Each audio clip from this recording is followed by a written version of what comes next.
Hello, bachcho. Let's read this question. The question says, number A, why did Mendel choose pea plants for conducting his experiments on inheritance? Question B, state Mendel's second law of inheritance.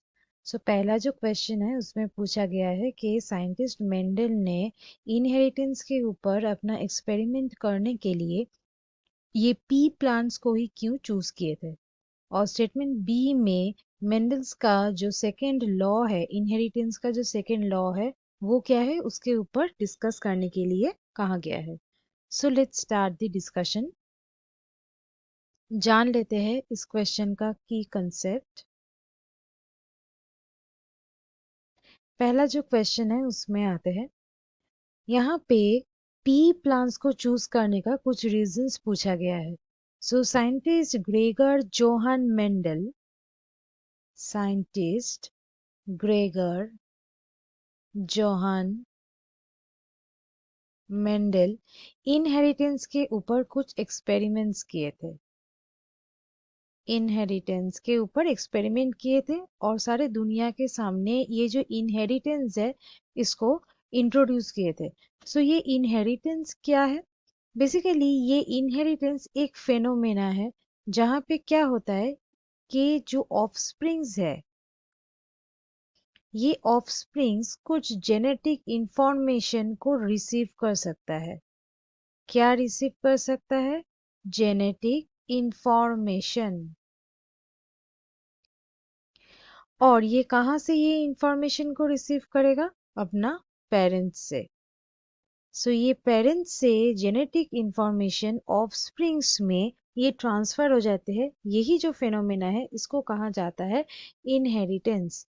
सो ये inheritance की जो experiments है उसके लिए scientist Mendel ने choose किए थे P plants. सो कुछ रीजंस है वो हम लोग एक एक करके यहाँ पे देखेंगे। ये जो पी प्लांट्स है इसका कुछ कैरेक्टरिस्टिक्स है। जैसे पहला जो कैरेक्टरिस्टिक्स है कि ये बहुत इजीली इसको ग्रो किया जाता है। सो इजी टू ग्रो, ये एक रीजन था। दूसरा रीजन था कि ये जो पी प्लांट्स होते हैं ये सेल्फ पॉलिनेटिंग होता है।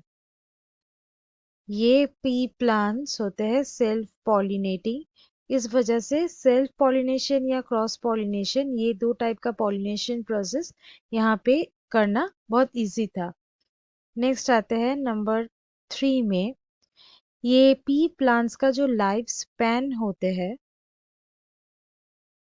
ये लाइफ स्पैन होते हैं शॉर्ट। उस वजह से मेंटेन करना उतना डिफिकल्ट नहीं था।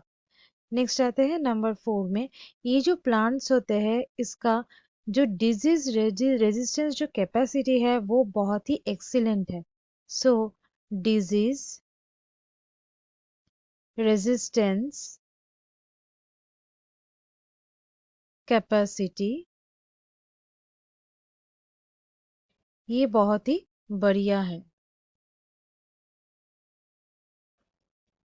नेक्स्ट आते हैं, ये जो फ्लावर्स होते हैं पी प्लांट्स का, ये फ्लावर्स होते हैं बाइसेक्सुअल। ये भी एक रीजन है। और पी प्लांट्स में कई तरीके का ट्रेट्स होता है।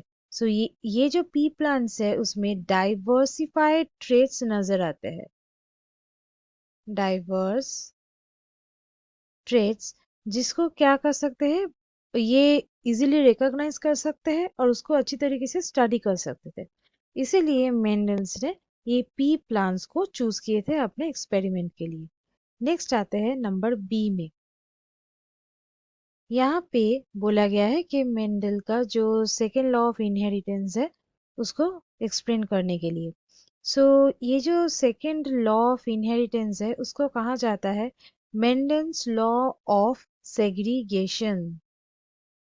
Mendel's law of segregation. ये लॉ में क्या कहा गया था?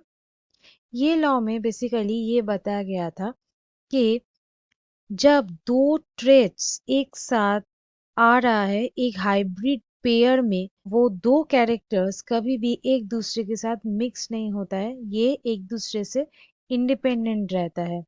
ये जो दो एलिल्स होते हैं, ये पेरेंट्स का ये दो एलिल्स में से सिर्फ एक ही ऐसा एलिल है, ये एक ही एलिल ऑफस्प्रिंग्स में ये आ सकता है। यहाँ पे एक जो पेयर है जिनका वो एक दूसरे से इंडिपेंडेंट है, ये जो हाइब्रिड पेयर है उसमें दो कैरेक्टर्स कभी भी मिक्स नहीं होता है। सो हम लोग यहाँ पे लिख सकते हैं that is one pair of genes is independent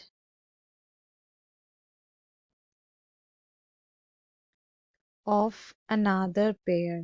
ये कभी भी मिक्स नहीं होता है, ये रहता है सेग्रीगेटेड। इसलिए ये जो लॉ है इसका नाम दिया गया है मेंडेल्स लॉ ऑफ सेग्रीगेशन।